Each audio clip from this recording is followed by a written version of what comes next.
بسم الله الرحمن الرحيم الحمد لله رب العالمين وصلى الله وسلم على نبينا محمد وعلى آله وصحبه أجمعين.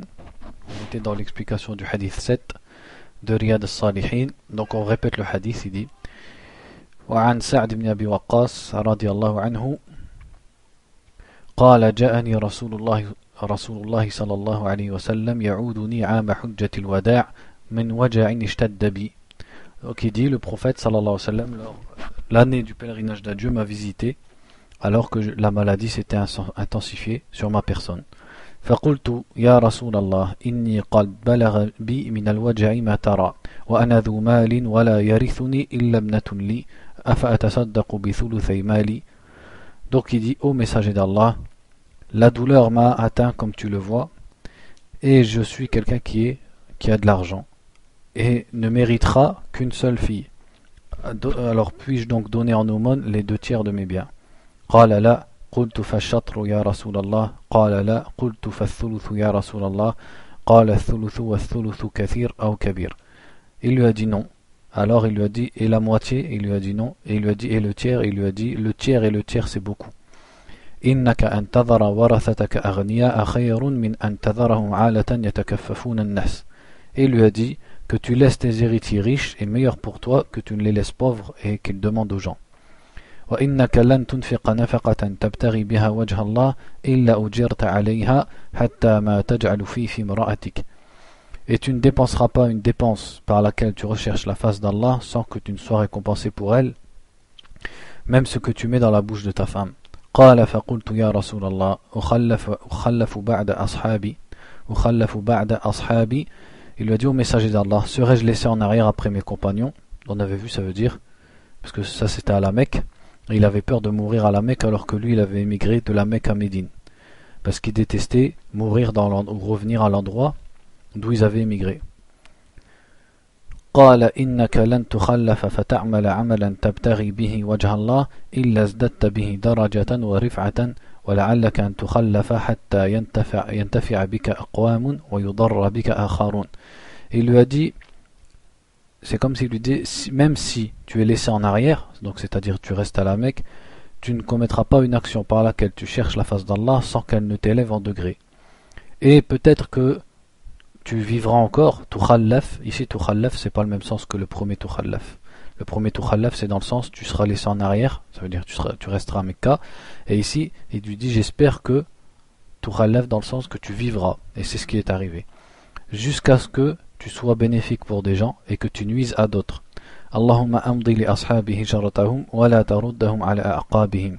Après le prophète a fait cette dua, oh Allah, préserve pour mes compagnons leur hijra, leur immigration, et ne les renvoie pas sur leurs pas. لكن البائس سعد بن خولة يرثي له رسول الله صلى الله عليه وسلم أن مات بمكة متفق عليه. Il dit mais le perdant entre guillemets ou celui qui a été touché, le malheureux, c'est Sa'd ibn Khawla. Le prophète sallallahu alayhi wa sallam regrettait pour lui qu'il soit mort à la Mecque. Donc ça c'est dans les deux sahih. Donc nous on avait déjà expliqué, on continue dans les fawaïd, c'est-à-dire ce qu'on retire du hadith. Là il parle des mérites on était dans le fait de visiter le malade. Et donc il dit ومنها أن فيها جلبا للمحبة والمودة فإن الإنسان إذا عاد المريض صارت هذه العيادة في قلب المريض دائما على قلبه يتذكرها. Ça on l'avait déjà lu. أما المعود, donc le bien que retire celui qui est visité pendant la visite du malade. On avait cité des biens, des bénéfices pour celui qui visite le malade, là c'est pour celui qui est visité. فإن له فيها فائدة أيضا لأنها تؤنسه وتشرح صدره ويزول عنه ما فيه من الهم والغم ومن المرض. Il dit il y a aussi un bénéfice pour celui qui est visité parce que ça lui fait une compagnie et sa poitrine s'ouvre, c'est-à-dire ça le réjouit et des soucis et même peut-être sa maladie va partir. وربما يكون العائد موفقا يذكره بالخير والتوبة والوصية إذا كان يريد أن يوصي بشيء عليه من الديون أو غيرها فيكون في ذلك فائدة للمعود. Et peut-être que la personne qui le visite est quelqu'un de bien qui va lui rappeler le bien et qui va lui rappeler le repentir et qui va lui rappeler aussi le testament, si jamais il veut faire un testament pour certaines personnes, ou alors pour les dettes aussi. Donc il va lui rappeler ça. ولهذا قال العلماء ينبغي لمن عاد المريض أن ينفس له في أجره أي يفرحه يقول ما شاء الله أنت اليوم في خير وما أشبهه. Et dit, c'est pour ça que les ulama ont dit, il convient à celui qui visite un malade qu'il le détende et qu'il lui dise quelque chose qui le rend heureux. Par exemple, il lui dit Masha'Allah, aujourd'hui t'es bien, ou quelque chose de semblable. ليس لازما أن يقول له أنت طيب مثلا لأنه قد يكون اليوم أشد مرضا من أمس لكن يقول أنت اليوم بخير أو في خير لأن المؤمن كل أمره خير. Il lui dit pas, Cheikh il dit tu es bien aujourd'hui parce que peut-être il est pire que la veille, mais il lui dit, bon en vérité là c'est un peu dur à traduire, Anta tayyib dans le sens t'es en bonne santé, alors qu'en vérité il ne l'est pas, mais il lui dit ça va t'es bien. Parce que de toute façon, le musulman, toutes ces situations sont bien. Donc il n'aura pas menti, c'est ça qu'il veut dire. Il n'a pas menti en disant ça. In asabahu darra'un fahuwa fi khayr wa in asabahu sarra fahuwa fi khayr. Car le croyant, s'il est touché par un malheur, il est dans le bien. Et s'il est touché par un bien, il est dans le bien. والأجل محتوم إن كان هذا المرض أجله مات وإن كان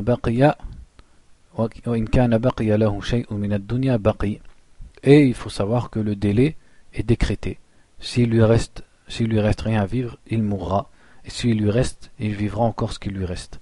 وينبغي أيضا أن يذكره التوبة لكن لا يقول له ذلك بصفة مباشرة لأنه ربما ينزعج ويقول في نفسه لو أن مرضي غير خطير ما ذكرني بالتوبة. Et aussi il faut recommander à la personne de se repentir, mais pas de façon directe. Parce que peut-être ça va nuire à la personne et elle va se dire au fond d'elle, si ma maladie n'était pas grave, il m'aurait pas conseillé le tauba. C'est-à-dire c'est comme si tu lui rappelais que sa maladie elle est grave. Parce que ça sous-entend qu'il va bientôt mourir. لكن يبدأ بذكر الآيات والأحاديث التي فيها الثناء على التائبين ما يتذكر به المريض. Mais il mentionne les versets, les hadiths qui parlent qui vantent ceux qui se repentent, pour que celui qui est malade il se rappelle. وينبغي كذلك أن يذكره الوصية لا يقول له أوصي فإن أجلك قريب لو قال هكذا انزجع بل مثلا يذكره بقصص واردة عليه. Et pareil, il lui rappelle le testament mais pas de façon directe. Il lui dit pas fais ton testament. Il lui dit par exemple, il lui dit pas fais ton testament parce que ta mort est proche. Et il lui dit par exemple, il lui raconte des histoires qu'il connaît sur le testament.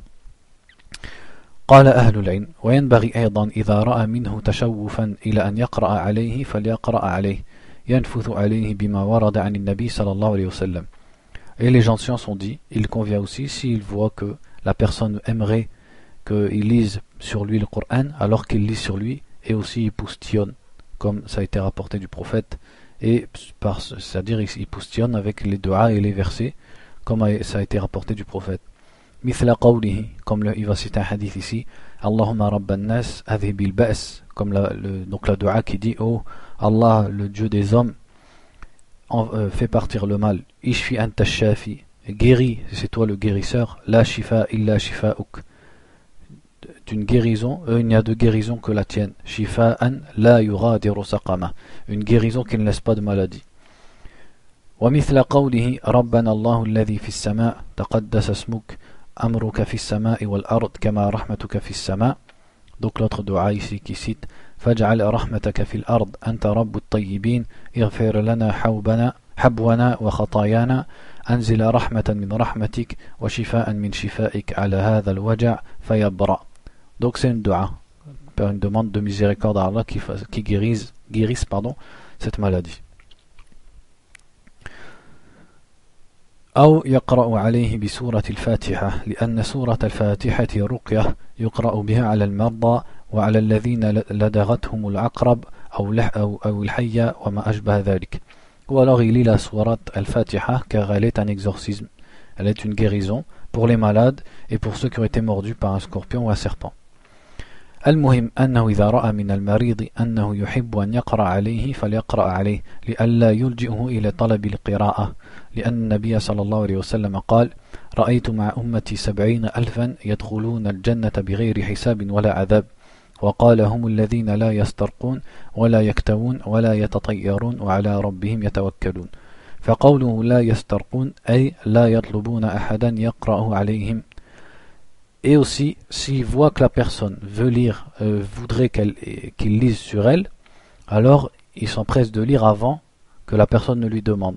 Comme ça évite que la personne lui demande. Car le prophète sallallahu alayhi wa sallam a dit: j'ai vu dans ma communauté 70 000 personnes qui entrent au paradis sans rendre de compte et sans châtiment. Et il a dit: ce sont ceux qui ne demandent pas. La yastarqun, Cheikh dit, ça veut dire ils ne demandent pas que quelqu'un lise sur eux, leur fasse ruqya. كذلك أيضا إذا رأيت أن المريض يحب أن تطيل المقام عنده فأطل المقام فأنت على خير وعلى أجر. Il dit, si aussi tu vois que la personne elle aimerait que tu restes longtemps avec elle, alors reste longtemps parce que tu es dans du bien et tu es récompensé. أطل المقام عنده وأدخل عليه السرور. Reste longtemps auprès de lui et réjouis-le. ربما يكون في دخول السرور على قلبه سبب لشفائه. Il dit peut-être que le fait de le réjouir sera une cause pour sa guérison. لأن سرور المريض وانشراح صدره من أكبر أسباب الشفاء. Car le bonheur du malade et le fait que sa poitrine s'ouvre, donc en français je ne sais pas si ça se dit, mais c'est ça la traduction littérale, que sa poitrine s'ouvre, c'est-à-dire qu'il soit détendu, qu'il soit réjoui, fait partie des plus grandes causes de guérison. فأطل الجلوس عنده حتى تعرف أنه قد مل. Donc reste longtemps avec lui jusqu'à ce que tu vois qu'il s'ennuie, c'est-à-dire qu'il est lassé de ta présence. أما إذا رأيت أن المريض متكلف ولا يحب أنك تبقى أو يحب أن تذهب عنه لكي يبقى مع أهله ويأنس بهم فلا تتأخر اسأل عن حاله ثم انصرف. Au contraire, si tu vois que le malade, ça lui pèse que tu restes là et il n'a pas envie que tu restes,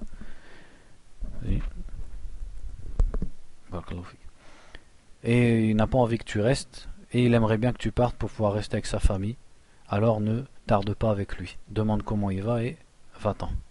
ففي حديث سعد بن أبي وقاص مشروعية عيادة المريض ومن فوائده حسن خلق النبي صلى الله عليه وسلم ولا شك أن النبي أحسن الناس خلقا لأن الله قال نون والقلم وما يسطرون ما أنت بنعمة ربك بمجنون وإن لك لأجرا غير ممنون وإنك لعلى خلق عظيم فأعظم الناس خلقا وأحسن الناس خلقا رسول الله صلى الله عليه وسلم. Il dit aussi parmi ce qu'on profite du hadith, c'est le bon comportement du prophète, et sans aucun doute il était l'homme au meilleur comportement. Et dans la sourate Al-Qalam il est dit donc Noun, je jure par la plume, et ce qu'ils écrivent, par le bienfait de ton Seigneur tu n'es pas un fou, et tu auras certes une récompense qui ne s'épuise pas, et certes tu es doté d'un grand comportement. ولهذا كان يعود أصحابه يزورهم ويسلم عليهم حتى إنه يمر بالصبيان الصغار فيسلم عليهم صلوات الله وسلامه عليه. À tel point qu'il visitait ses compagnons et il les visitait quand ils étaient malades, il leur donnait le salut et même quand il passait auprès des petits enfants, il leur donnait le salut. ومنها أنه ينبغي للإنسان مشاورة أهل العلم لأن سعد بن أبي وقاص رضي الله عنه استشار النبي صلى الله عليه وسلم حينما أراد أن يتصرف بشيء من ماله. Et aussi parmi les profits du hadith, c'est qu'il convient à la personne de consulter des gens. Car Sa'd, quand il a voulu dépenser de son argent, il a consulté le prophète sallallahu alayhi wa sallam. فقال يا رسول الله إني ذو مال كثير ولا يرثني إلا ابنة لي أفأتصدق بثلثي مالي قال لا. Et il lui a dit, comme on a dit, est-ce que je peux donner, j'ai de l'argent et je n'ai que ma fille pour mériter, alors est-ce que je peux donner en aumône les 2/3 de mes biens? ففيه استشارة أهل العلم والرأي. Ça montre qu'il faut demander aux gens de science et aux gens qui ont raï, c'est-à-dire des bonnes opinions, des gens intelligents. وكل إنسان بحسبه فمثلا إذا كنت تريد أن تقدم على شيء من أمور الدين فشاور أهل العلم لأنهم أعلم بأمور الدين من غيرهم. Et c'est chacun selon sa situation. Si par exemple tu veux t'avancer dans quelque chose qui concerne la religion, alors demande aux gens de science, car ce sont eux les plus renseignés sur les choses de la religion. إذا أردت أن تشتري بيتا فشاور أصحاب المكاتب العقارية. Quand tu veux acheter une maison, consulte les gens des bureaux de, comment on appelle ça, dans l'immobilier, voilà, dans l'immobilier. إذا أردت أن تشتري سيارة فاستشير المهندسين في ميكانيكية السيارات وهكذا. Quand tu veux acheter une voiture, consulte ceux qui sont spécialistes, les ingénieurs en mécanique, et ainsi de suite. Ça me rappelle une histoire où un savant, il y a quelqu'un, donc là c'est pas le shir qui la cite, un savant, on lui dit dans un restaurant, c'est un des gens du livre, il lui dit, vous dites que dans votre livre il y a tout, parce qu'Allah dit dans le Coran wa kulla shay'in fassalnahu tafsila, toute chose nous l'avons détaillé. Et il lui a dit, explique-moi comment on fait ce plat de cuisine à partir du Coran. Et il lui a dit, na'am, dans le Coran c'est écrit comment tu peux le faire. Et il lui dit, c'est quoi? Il lui a dit, fas'alu ahla dhikri in kuntum la ta'lamun. Il dit, en fait, il a appelé le cuisinier et il lui a dit comment on fait. Et il lui a dit, voilà, on fait comme ça. Et il dit, voilà la réponse du Coran. Et l'autre, il lui a dit, c'est pas dans le Coran. Il dit, si, parce que le Coran, il m'a dit, fas'alu ahla dhikri in kuntum la ta'lamun. Demandez aux gens du rappel si vous ne savez pas. Donc là, il a demandé aux gens du rappel en ce qui concerne le domaine dans lequel il est en train de parler. Ou alors, il y a une autre histoire où un homme, il a dit, si une personne, je crois, elle écrase un bourdon pendant son pèlerinage. En fait, un savant, je crois que c'est l'imam Shafi'i, il a dit, vous les gens, posez-moi des questions, car il a dit, Ana min ar-rasikhina fil ilm, je suis parmi les gens ancrés dans la science. Et quelqu'un, il lui a dit, je vous répondrai à partir du livre d'Allah. Et une personne, elle lui a dit, qu'est-ce qui se passe pour quelqu'un qui est au pèlerinage et il écrase un bourdon? Zambour, ou je sais plus comment ils disent. Ouais, c'est comme une abeille mais en plus gros. Ouais. Et il a dit, il lui a dit, donc le Coran nous dit, وَمَا آتَاكُمُ الرَّسُولُ فَخُذُوهُ, ce que le prophète vous donne, prenez-le. Et le prophète, il nous a dit, فَعَلَيْكُمْ بِسُنَّتِي وَسُنَّةِ الْخُلَفَاءِ الرَّاشِدِينَ. Et le prophète, il nous a dit, accrochez-vous à la sunna des califes bien guidés, entre guillemets, des successeurs bien guidés. Et Omar ibn al-Khattab, radiallahu anhu, a été questionné sur cette question, il a dit, il n'y a pas de mal. Donc il dit, voilà la réponse du Coran. En fait, c'est parce que le Coran renvoie à la sunna qui renvoie aux actes des compagnons.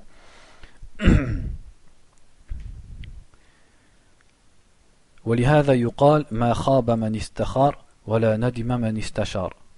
Subhanallah. Il dit le proverbe qui dit, ne perd pas celui qui istakhar, ça veut dire qui demande l'avis, ou alors qui fait salat istikhara, je ne sais pas quel sens est voulu ici, et ne regrette pas celui qui demande conseil, ou celui qui consulte. والإنسان بلا شك لا ينبغي له أن يكمل نفسه من ادعى الكمال لنفسه فهو الناقص. Et il convient à la personne de ne pas penser qu'elle est parfaite. Celui qui prétend qu'il est parfait, c'est celui-là qui est diminué.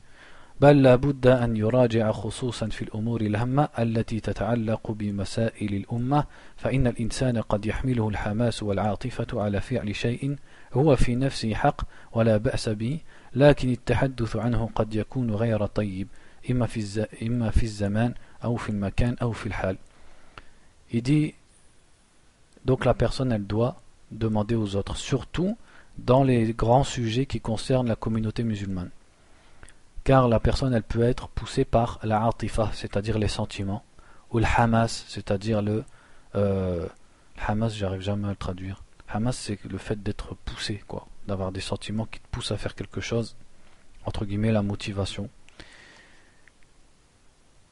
Et donc il prend une décision en lui-même, et peut-être que cette décision elle est bonne, mais il ne convient pas d'en parler dans un certain moment, ou dans un certain endroit, ou dans une certaine situation.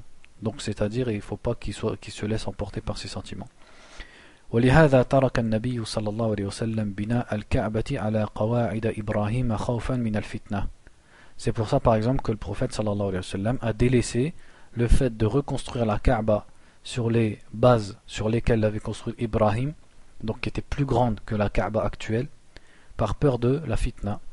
فقال لعائشة رضي الله عنها لولا أن قومك حديث عهد بكفر لبنيت الكعبة على قواعد إبراهيم ولجعلت لها بابين بابا يدخل منه الناس وبابا يخرجون منه. Et il a dit à Aïcha, si ton peuple n'était pas nouveau dans l'islam, j'aurais reconstruit la Kaaba sur les bases d'Ibrahim et je lui aurais mis deux portes, une porte par laquelle les gens entrent et une porte par laquelle les gens sortent. Min ajli an yatamakkana an-nasu min dukhuli baytillah. Donc Cheikh dit c'est pour que il aurait fait ça pour que les gens puissent rentrer dans la Kaaba. Lakin taraka dhalika khawf al-fitna ma'a kawnihi maslaha. Mais il a délaissé cet acte par peur de la fitna, des troubles, alors que cet acte en lui-même il est bien. بل أعظم من ذلك أن الله نهى أن نسب آلهة المشركين مع أن آلهة المشركين جديرة بأن تسب وتعب وينفر منها. Et pire que ça encore, c'est qu'Allah nous a interdit d'insulter les divinités des polythéistes, alors que les divinités des polythéistes sont dignes d'être insultées et d'être critiquées, et qu'on mette en garde contre elles. لكن لما كان سبها يؤدي إلى سب الرب العظيم المنزه عن كل عيب ونقص قال الله عز وجل ولا تسبوا الذين يدعون من دون الله فيسبوا الله عدوا بغير علم كذلك زينا لكل أمة عملهم ثم إلى ربهم مرجعهم فينبئهم بما كانوا يعملون.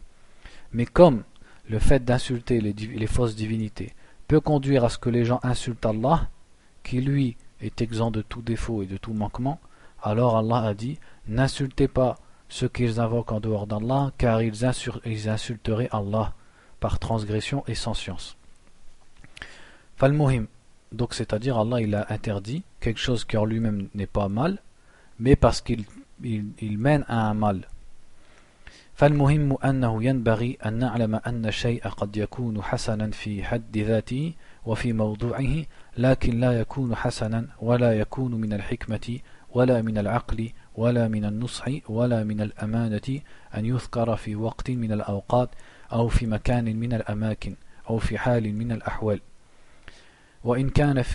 وإن كان هو في نفسه حقا وصدقا وحقيقة واقعة. Il dit donc, en tout cas, nous devons savoir qu'une chose peut être bonne en elle-même et dans son sujet, mais il n'est pas bon et il ne fait pas partie de la sagesse, ni de la raison, ni du conseil, ni de l'amana, qu'on la mentionne dans un certain moment, ou dans un certain endroit, ou dans une certaine situation, même si la chose en elle-même elle est bonne et elle est vraie.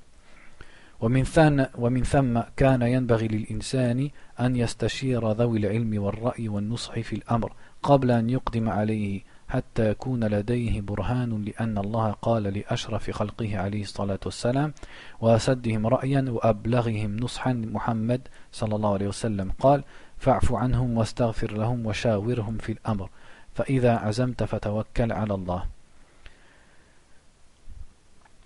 Donc il convient à la personne de consulter les gens de science et les gens d'opinion et de conseil dans une affaire avant de se lancer dedans, pour que ensuite il soit clairvoyant, il a un burhan min Allah, il a un burhan, c'est-à-dire il fasse sa chose avec clairvoyance, car Allah a conseillé à la plus noble de ses créatures et à celle d'entre elles qui a la meilleure opinion et qui est la plus de bons conseils, la plus sincère envers les gens, qui est Muhammad. Il lui a dit et demande leur conseil dans tes affaires, shawirhum, conseille-les dans tes affaires, alors que c'est lui le prophète sallallahu alayhi wa sallam, c'est lui qui a les meilleures opinions, et pourtant Allah lui a dit shawirhum fil amr, c'est-à-dire consulte-les dans tes affaires. وهذا هو رسول الله صلى الله عليه وسلم أسد الناس رأيا وأرجحهم عقلا وأبلغهم نصحا. Donc Cheikh continue un peu dans ce même discours. Il parle du fait de demander conseil, parce qu'une personne elle peut avoir une bonne intention, mais à la fin elle fait des catastrophes. ومن الفوائد أنه ينبغي للمستشير أن يذكر الأمر على ما هو عليه حقيقة لا يلوذ يمينا ولا شمالا بل يذكر الأمر حقا على ما هو عليه حتى يتبين للمستشار حقيقة الأمر ويبني مشورته على هذه الحقيقة ولهذا قال سعد إني ذو مال ولا يرثني إلا ابنة. Aussi on peut profiter du hadith, c'est qu'il convient à celui qui consulte autrui de dire la chose telle qu'elle est, de ne pas dévier à droite et à gauche et d'essayer de déguiser les choses, mais il doit dire la chose telle qu'elle est, pour que celui à qui demande conseil et celui qui consulte, ils conçoivent la chose telle qu'elle est et ils puissent construire sur son conseil sur la réalité. C'est pour ça Saad il a dit la vérité, il a dit j'ai de l'argent et je n'ai qu'une fille qui mérite. والمستشار عليه أن يتقي الله عز وجل فيما أشار فيه وأن لا تأخذه العاطفة في مراعاة المستشير. Et celui à qui on demande conseil, celui qui est consulté, al-mustashar, lui il doit craindre Allah dans ce dans quoi on lui a demandé, et qui ne doit pas être pris par les sentiments dans le conseil qu'il va donner à la personne. لأن بعض الناس إذا استشاره الشخص ورأى أنه يميل إلى أحد الأمرين أو الرأيين ذهب يشير عليه به ويقول أنا أحب أن أوافق الذي يرى أنه يناسبه وهذا خطأ عظيم بل خيانة. Il dit parce qu'il y a des gens, quand on leur demande conseil, et ils voient que la personne qui lui demande conseil, il penche vers une des deux solutions. Donc lui il se dit, je vais lui conseiller ce vers quoi il penche, parce que j'aime bien lui dire ce qui lui convient. Et il dit ça, c'est une grande faute et c'est même une trahison. الواجب إذا استشارك أن تقول له ما ترى أنه حق وأنه نافع سواء أرضاه أم لم يرضه. Ce qui est obligatoire quand il te consulte, c'est que tu lui dises ce que tu vois être la vérité, que ce soit et ce qui est utile pour lui, que ça lui fasse plaisir ou pas. وأنت إذا فعلت هذا كنت ناصحا وأديت ما عليك ثم إن أخذ به ورأى أنه صواب فذاك وإن لم يأخذ به فقد برئت ذمتك. Il dit ensuite, s'il fait ce que tu lui as dit, c'est-à-dire quand tu fais ça, là tu auras été nasih, de bons conseils, et tu auras fait ce qu'il t'était dû. Ensuite, si lui te suit et il voit que c'est ça la bonne solution, tant mieux entre guillemets, et s'il veut pas te suivre, toi tu auras fait ce que tu devais faire. مع أنك ربما تستنتج شيئا خطأ قد تستنتج أنه يريد كذا وهو لا يريده فتكون خسرانا من وجهين من جهة الفهم السيء ومن جهة القصد السيء. Et en plus peut-être que tu t'imagines que lui il penche vers une des deux choses alors que c'est pas vrai, donc tu t'es trompé dans deux choses, tu l'as mal compris et en plus tu as une mauvaise intention. Ensuite on passe quelques passages. Il dit aussi, parce qu'en fait là pourquoi j'ai passé, c'est parce qu'il répète un peu ce qu'on a déjà dit. Donc comme déjà c'est long parce qu'on lit on traduit, quand je peux sauter des passages je les saute. ومنها أن الإنسان إذا أنفق نفقة يبتغي به وجه الله فإنه يثاب عليها حتى النفقات على أهله وعلى زوجته بل وعلى نفسه إذا ابتغى بها وجه الله أثابه الله عليها. Ça on l'a déjà vu, c'est que quand une personne, mais je voulais le répéter par rapport au chapitre, si une personne fait une dépense quelconque par laquelle il recherche la face d'Allah, alors il sera récompensé, même les dépenses qu'il fait envers sa famille, ou sa femme, ou même sa propre personne. وفيه إشارة إلى أنه ينبغي للإنسان أن يستحضر نية التقرب إلى الله في كل ما ينفق حتى يكون له في ذلك أجر. Et ça montre aussi qu'il convient à la personne qu'elle se rappelle d'avoir l'intention de se rapprocher d'Allah dans tout ce qu'elle dépense pour qu'elle puisse avoir une récompense pour cela. وقوله اللهم أمضي لأصحاب هجرتهم. Donc là il parle pourquoi le prophète a dit oh Allah préserve pour mes compagnons leur hijra, leur émigration. Donc on a ce qu'il dit ici on l'a déjà expliqué, et ensuite il dit, quand il a dit celui qui a été le malheureux c'est Sa'd ibn Khawla. Pourquoi il a dit ça? Donc il dit Sa'd ibn Khawla radiyallahu anhu min al-muhajirin alladhina hajaru min Makkah. Donc Sa'd ibn Khawla faisait partie des émigrés qui avaient immigré de la Mecque à Médine. ولكن الله قدر أن يموت فيها فمات فيها. Mais Allah a destiné qu'il meure à la Mecque. فرث له النبي صلى الله عليه وسلم أي توجع له أن مات بمكة. Et le prophète a souffert du fait qu'il meure à la Mecque. وقد كانوا يكرهون للمهاجر أن يموت في الأرض التي هاجر منها. Car il détestait, donc le prophète et ses compagnons détestaient qu'une personne meure dans le pays d'où elle avait émigré. On passe au hadith suivant. Il dit عن أبي هريرة عبد الرحمن بن صخر رضي الله عنه قال قال رسول الله صلى الله عليه وسلم إن الله لا ينظر إلى أجسامكم ولا إلى صوركم ولكن ينظر إلى قلوبكم رواه مسلم. Le hadith il dit ici Allah ne regarde pas vos corps et ne regarde pas vos formes mais il regarde vos cœurs. Ça c'est dans Sahih Muslim. Donc le cheikh il dit dans l'explication قوله ولكن ينظر إلى قلوبكم وفي لفظ قلوبكم وأعمالكم. Dans une autre version il est dit mais il regarde vos cœurs et vos actes. هذا الحديث يدل على ما يدل عليه قول الله تعالى يا أيها الناس إنا خلقناكم من ذكر وأنثى وجعلناكم شعوبا وقبائل لتعارفوا إن أكرمكم عند الله أتقاكم. Et ce hadith donc montre ce que montre la parole d'Allah qui dit ô vous les gens, nous vous avons créé d'un mâle et d'une femelle et nous vous avons fait en peuple et en tribu afin que vous vous entreconnaissiez et le plus noble d'entre vous auprès d'Allah c'est le plus pieux. فالله سبحانه وتعالى لا ينظر إلى العباد إلى أجسامهم هل هي كبيرة أو صغيرة أو صحيحة أو سقيمة ولا ينظر إلى الصور هل هي جميلة أو ذميمة. Donc Allah ne regarde pas chez ses serviteurs leur corps, est-ce qu'ils sont grands ou petits, est-ce qu'ils sont malades ou en bonne santé, et il ne regarde pas les formes, est-ce que la personne est belle ou pas. كل هذا ليس بشيء عند الله, tout ça, ça ne compte pas auprès d'Allah. وكذلك لا ينظر إلى الأنساب هل هي رفيعة أو دنيئة ولا ينظر إلى الأموال ولا ينظر إلى شيء من هذا أبدا. De même, Allah ne regarde pas les ascendances. Il ne regarde pas si ton ascendance elle est élevée ou si elle est basse. C'est-à-dire si tu es d'une noble ascendance, d'une noble lignée ou pas. Il dit, et de même il ne regarde pas la fortune. Allah ne regarde rien de tout ça. ليس بين الله وبين خلقه صلة إلا بالتقوى. Car il n'y a pas de lien entre Allah et sa créature si ce n'est sa crainte, la piété.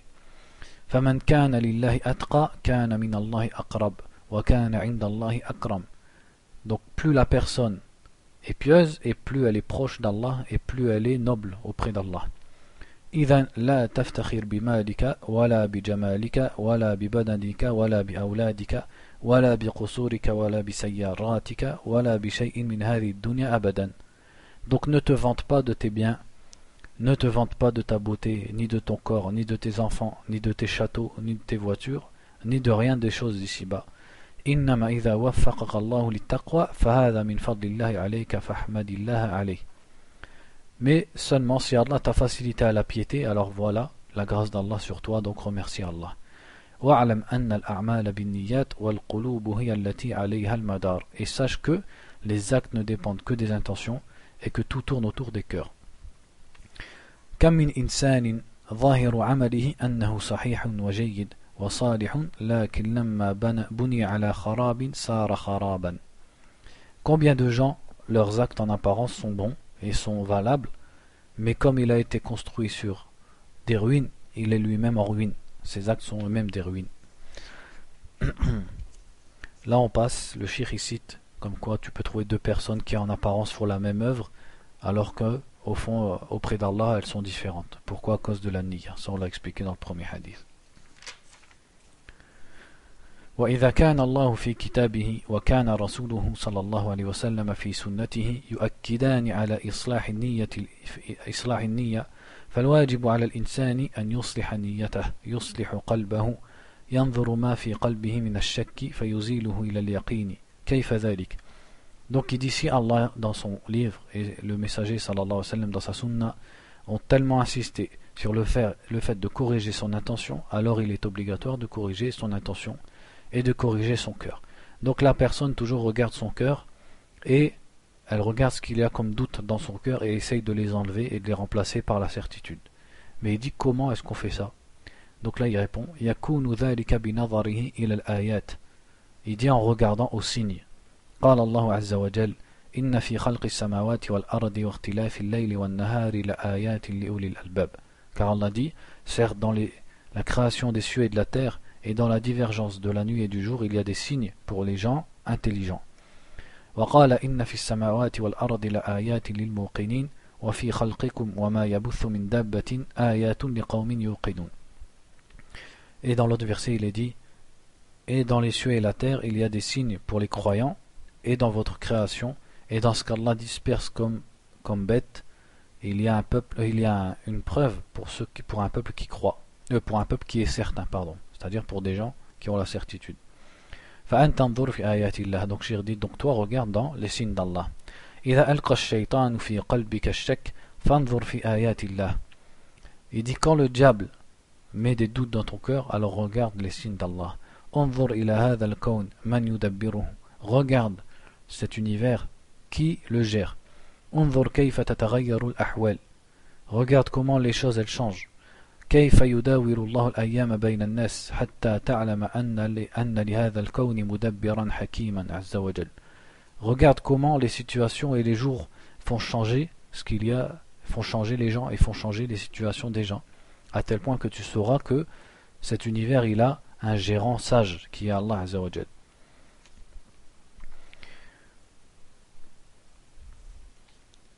Là on peut rajouter parce que nous en Occident on est touché par plus de doutes que ça. Là les cheikh il parle des doutes sur Allah, mais en Occident on est, comme l'islam il est attaqué, les musulmans ils sont attaqués, eh ben, on est touché de toutes parts, des doutes sur le prophète sallallahu alayhi wa sallam, des doutes sur le hadith, des doutes sur les sahaba, etc., etc. Donc à chaque chose on revient, comme là en ce qui concerne Allah on revient au verset qui parle sur les signes d'Allah. Donc si on parle du prophète sallallahu alayhi wa sallam, on revient aux signes du prophète. Et les signes du prophète, il y a à la fois ces signes dans ses actes, et après il y a aussi les signes qui sont des miracles. C'est-à-dire les signes, quand je dis les signes dans ses actes, hors des miracles. C'est comment cette personne elle peut être un menteur et se battre pendant 23 ans pour la même cause, sans accumuler aucune richesse. Quand on lui demande, quand on lui propose la richesse pour délaisser sa cause, il veut pas la richesse. Les gens qui étaient autour de lui, ils attestaient tous qu'il n'était pas un menteur, même quand ils étaient ses ennemis, etc., etc. C'est-à-dire celui qui cogite sur la sira du prophète, la vie du prophète, et ses 23 ans de prophétie, il ne peut pas dire que c'est un menteur, c'est impossible. La raison, elle n'accepte pas ça. Parce que si c'est un menteur, ça veut dire que c'est une personne qui ment et qui prétend être un prophète.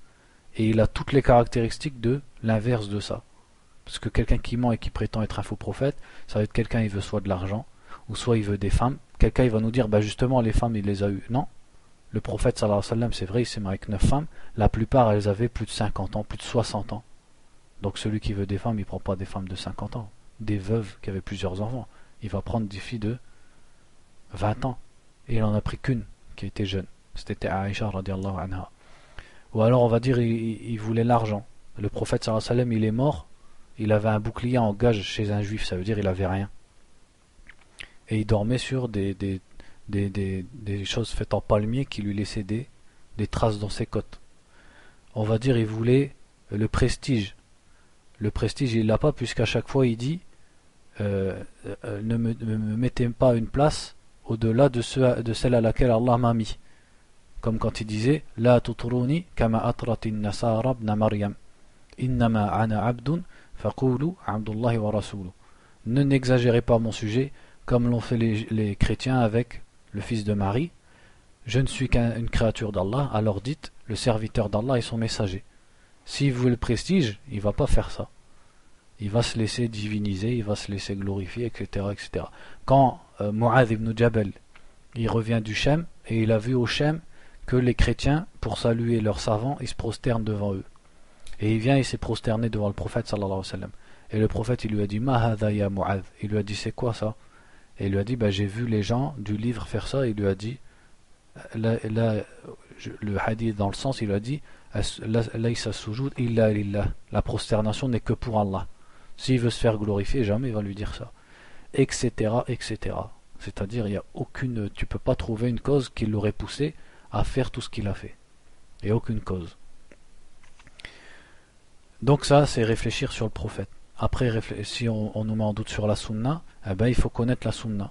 L'histoire de la sunna, l'histoire du hadith, comment les livres de hadith, comment le hadith il a été préservé, et tu te rendras compte, de la même façon qu'il n'est pas possible que cette sunna elle soit pas fiable. Et ainsi de suite. Pour chaque chose, on revient à ses signes. Et en plus, ça c'est pour la vie simple du prophète et ses caractères. Maintenant, on peut aussi parler de ses miracles.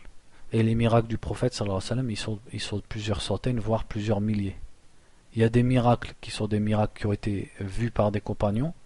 Et certains de ces miracles, ça me rappelle une fois, j'avais eu un dialogue avec un chrétien, et Donc il me parlait de l'islam, etc. Il essayait de critiquer.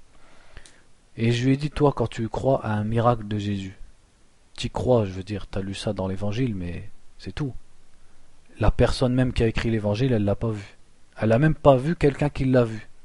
Il me dit, ouais, c'est vrai. Je dis, alors que nous, par exemple, on sait que le prophète, sallallahu alayhi wa sallam, une fois, il a mis sa main dans l'eau, et l'eau, elle sortait de sa chair. À tel point que, à peu près 1000 personnes, ils ont fait les ablutions, ils ont bu de l'eau qui a jailli des mains du prophète. Je dis, mais moi, quand je te raconte ça, c'est écrit dans des livres. Et ces livres, dedans, il est écrit qui l'a transmis de génération en génération.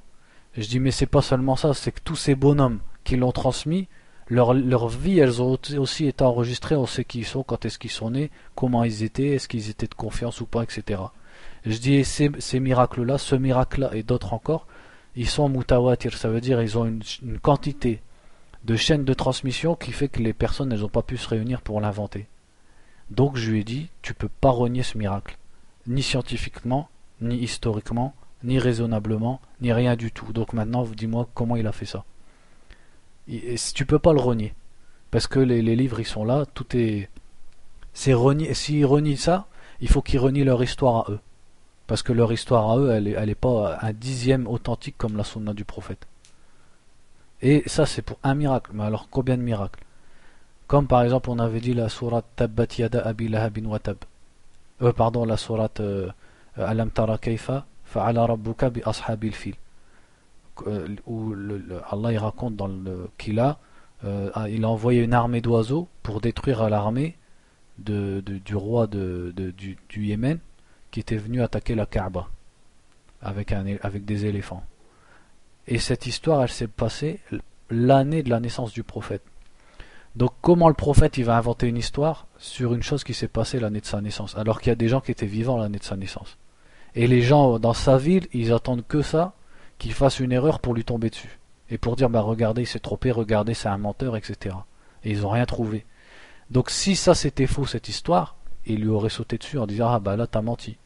Mais eux-mêmes, ils ont acquiescé, parce qu'eux-mêmes, les koufars de Quraysh, ils étaient là pendant cette année-là, et ils l'ont vu ça. Donc ça, et la preuve, elle est là depuis 1400 ans dans le Coran.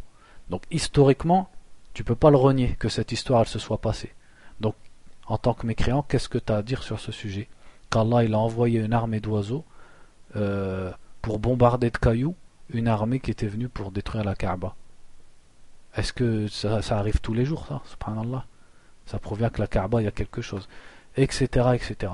Et ça, pour les miracles, on peut pas les compter. Après, il y a les miracles aussi, que des fois les connaissances actuelles, elles nous dévoilent, comme on avait cité pour la salive du chien.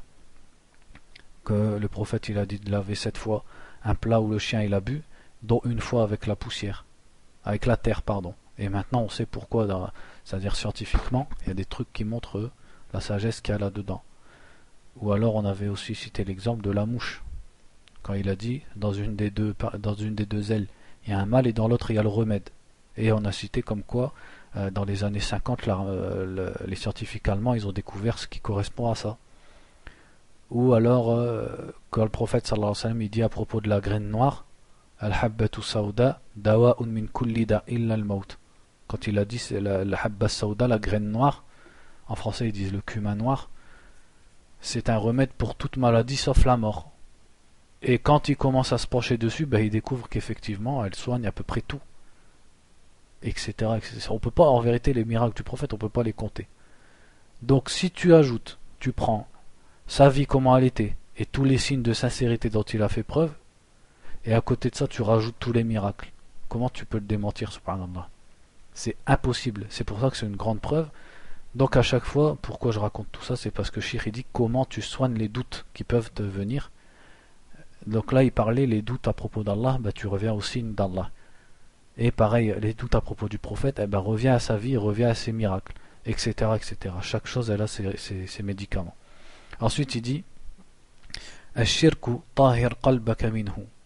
Kayfa utahiru nafsi minhu. Il dit le shirk aussi, l'associationnisme, il faut purifier ton cœur de lui. Il dit mais comment je me purifie du shirk? Donc, Cheikh, il dit Utahiru qalbi bi an aqula li nafsi. Il dit je me purifie en me disant à moi-même إن الناس لا ينفعونني إذا إن عصيت الله ولا ينقذونني من العقاب وَإِنْ أَطَعْتُ اللَّهَ لَمْ يَجْلِبُوا إِلَيَّ الثَّوَابَ. Il dit, c'est en me disant à moi-même, les gens ne me sont pas utiles si je désobéis à Allah, et ne me sauveront pas du châtiment d'Allah. Et si je suis obéissant à Allah, c'est pas eux qui vont me récompenser. Donc, pourquoi faire de l'ostentation? C'est ça qu'il veut dire. Pour soigner ton âme de l'ostentation, il faut réfléchir à la situation des gens dont tu cherches le regard. Tu te dis, bah c'est que des créatures. S'ils me blâment, ça va rien me faire de mal, ça va pas me châtier, et s'ils me louent, ils vont pas non plus me donner de récompense. Donc au final, j'ai à plaire qu'à Allah, et ça va te pousser à être sincère. فَالَّذِي يَجْلِبُ الثَّوَابَ وَيَدْفَعُ الْعِقَابَ هُوَ اللَّهُ. Parce que celui qui ramène la récompense et repousse le châtiment, c'est Allah. إِذَا كَانَ الْأَمْرُ كَذَلِكَ فَلِمَاذَا تُشْرِكُ بِاللَّهِ عَزَّ وَجَلَّ. Et s'il en est ainsi, pourquoi tu associes à Allah? لِمَاذَا تَنْوِي بِعِبَادَتِكَ أَن تَتَقَرَّبَ إِلَى الْخَلْقِ. Pourquoi par ton adoration tu cherches à te rapprocher des gens? وَلِهَذَا مَنْ تَقَرَّبَ إِلَى الْخَلْقِ بِمَا يُتَقَرَّبُ بِهِ إِلَى اللَّهِ ابتعد الله عنه وابتعد عنه الخلق. Il dit, c'est pour ça que celui qui cherche à s'approcher des créatures par ce par quoi on s'approche d'Allah, Allah il s'éloigne d'Allah et les gens s'éloignent de lui aussi. يعني لا يزيده تقربه إلى الخلق بما يقربه إلى الله إلا بعدا من الله ومن الخلق. C'est-à-dire, le fait qu'il cherche à se rapprocher des gens par une chose qui normalement te rapproche d'Allah ne fait que l'éloigner d'Allah et des gens. لأن الله إذا رضي عنك أرضى عنك الناس. Car quand Allah est satisfait de toi, il fait que les gens sont contents de toi. وَإِذَا سَخِطَ عَلَيْكَ أَسْخَطَ عَلَيْكَ النَّاسِ. Et quand il est mécontent contre toi, il fait que les gens sont mécontents contre toi. نعوذ بالله من سخطه ومن عقابه. المهم يا أخي عالج القلب دائما. Il dit l'important c'est mon frère, c'est que tu soignes toujours ton cœur. كن دائما في غسيل للقلب حتى يطهر. Sois toujours en train de laver ton cœur jusqu'à ce qu'il se purifie. كما قال الله عز وجل أولئك الذين لم يرد الله أن يطهر قلوبهم. Et Allah a dit dans le Coran, voici ceux dont Allah n'a pas voulu purifier les cœurs. فتطهير القلب أمر مهم جدا. أسأل الله أن يطهر قلبي وقلوبكم وأن يجعلنا له مخلصين ولرسوله متبعين. Il dit donc le fait de purifier le cœur est très important. Et il fait une dua, il dit je demande à Allah qu'il purifie mon cœur et vos cœurs et qu'il nous fasse parmi les sincères et ceux qui suivent le prophète sallallahu alayhi wa sallam. Combien ça fait? 47. On passe au hadith suivant.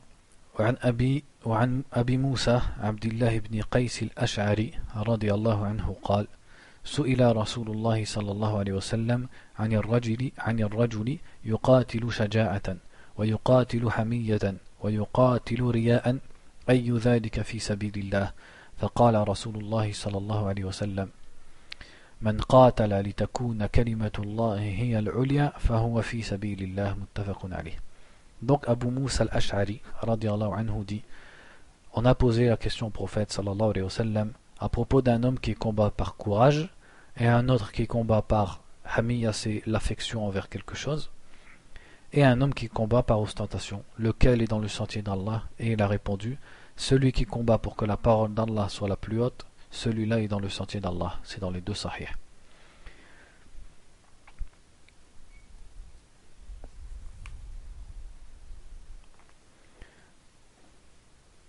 Donc il dit Cheikh, amma alladhi yuqatilu shaja'atan. Donc là Cheikh il répète un peu ce qu'il y avait dans le. Il dit amma alladhi yuqatilu shaja'atan. فمعناه أنه رجل شجاع يحب القتال لأن الرجل الشجاع متصف بالشجاعة والشجاعة لا بد لها من ميدان تظهر فيه فتجد الشجاع يحب أن الله ييسر له قتالا ليقاتل ويظهر شجاعته فهو يقاتل لأنه شجاع يحب القتال. Cheikh il dit celui qui combat par courage, il dit c'est parce que le courageux il aime le combat. Et le courage, il a besoin d'un terrain pour s'extérioriser. Donc celui qui est courageux, il aimerait bien qu'Allah lui facilite un combat pour pouvoir y aller combattre. Donc c'est simplement par courage et parce qu'il aime le combat. الثاني يقاتل حمية. L'autre il combat par affection. حمية على قومية. affection envers son peuple, une nationalité. Hamiyatan ala qabila, pour sa tribu. Hamiyatan ala watan, pour sa nation. Hamiyatan li ayyi asabiyatin kanat, ou pour quelque sectarisme que ce soit. الثالث يقاتل ليرى مكانه أي ليراه الناس ويعرف أنه شجاع فعدل النبي صلى الله عليه وسلم عن ذلك وقال كلمة موجزة ميزانا للقتال فقال من قاتل لتكون كلمة الله هي العليا فهو في سبيل الله. Et l'autre, la personne, c'est le troisième, celui qui combat pour qu'on le voit, c'est-à-dire pour que les gens ils le connaissent et ils voient qu'il est courageux. Et le prophète sallallahu alayhi wa sallam a évité ces trois choses et a donné une réponse globale et une règle pour le combat en disant, et pour l'intention, une balance en disant, celui qui combat pour que la parole d'Allah soit la plus haute, celui-là est dans le sentier d'Allah. Donc Cheikh il dit المهم أن النيات ما لها حد لكن هذا الميزان الذي ذكره النبي صلى الله عليه وسلم ميزان تام عدل ومن هنا نعلم أنه يجب أن نعدل اللهجة التي يتفوه بها اليوم كثير من الناس. Il dit les intentions donc sont importantes et n'ont pas de limite, c'est-à-dire il y a plein d'intentions. On peut faire des choses pour plein d'intentions différentes. Mais le prophète a mis cette balance, cette règle-là pour connaître donc les intentions. Et c'est une balance complète et juste. Et il dit à partir de là, on voit qu'il faut corriger les langages que les gens prononcent aujourd'hui. Donc il dit al-lahja lahjatan, il parle de deux sortes de parler. Lahjatu qawmin yuqatiluna lil-qawmiyyah, al-qawmiyyah al-arabiyyah, wa al-qitalu lil-qawmiyyah al-arabiyyah qitalun jahili. La première sorte de langage, c'est-à-dire dont les gens parlent, c'est le fait de combattre pour al-qawmiyyah al-arabiyyah, c'est-à-dire le peuple arabe ou le nationalisme arabe. Il dit le fait de combattre pour le nationalisme arabe, c'est un combat jahili, pas islami, c'est-à-dire c'est un combat de l'époque qui est de même sorte que qui est digne de l'époque d'avant l'islam. Man qutila fihi falaysa shahidan, celui qui est tué dans ce genre de combat n'est pas martyr. Faqad ad-dunya wa khasira al-akhirah, il a perdu la vie d'ici-bas et la vie de l'au-delà. لأن ذلك ليس في سبيل الله, car ce n'est pas dans le sentier d'Allah. ولذلك على الرغم من قوة الدعاية للقومية العربية لم نستفد منها شيئا. Il dit malgré ce qui appelle fortement à être au nationalisme arabe, on n'en a rien profité. C'est-à-dire, Cheikh il dit ensuite, on n'a rien profité de tout ça. Nos pays sont occupés par des non-musulmans et des non-arabes. Et Cheikh il dit aussi ici que des gens qui ne sont pas musulmans, ils se sont instaurés et se sont mis avec des musulmans dans ce nationalisme arabe. Et qui sont des gens qui ne ramènent pas de bien. Et qu'Allah ne va pas nous secourir parce qu'ils sont avec nous, comme des chrétiens ou des communistes. Et ça, donc, c'est parce que le nationalisme arabe, il y a une certaine période où ça a été très... toi, Abdelkader, tu as dû connaître l'époque. Moi, j'étais même pas encore converti. Avec Saddam Hussein, comment il s'appelle, Jamal Awala en Égypte, Jamal Abdel Nasser, qui appelait au nationalisme arabe, alors que lui-même il appelait, je crois, c'était un communiste ou un socialiste. Donc c'était pas pour l'islam, c'était pour l'identité arabe et les peuples arabes. Je crois qu'il y avait aussi Saddam Hussein qui était dans ce truc-là, Kadhafi, mais c'était aussi pour le Qawmi al-Arabiya, c'est-à-dire un appel à l'identité arabe, sans parler d'islam, c'est juste le fait d'être arabe. Ensuite il dit al-lahja thaniya qawmun yuqatiluna lil-watan wa nahnu idha qatalna min ajli al-watan lam yakun hunaqa farqun baynana wa bayna al-kafir li'annahu aydan yuqatilu min ajli watani. Le deuxième sort de parler qu'il faut corriger, c'est les gens qui disent combattre pour le pays, pour la nation. Il dit si on combat pour la nation, il dit il n'y a pas de différence entre nous et le kafir, parce que le kafir aussi il combat pour sa nation. C'est-à-dire que c'est pas un but dans le fait de combattre. Ensuite on passe, Cheikh parle des différentes sortes de djihad. On va s'arrêter là Inch'Allah, sinon après on passe au hadith suivant. Donc on va s'arrêter là. Subhanakallahumma wa bihamdik, ashhadu an la ilaha illa anta wa astaghfiruka wa atubu ilayk.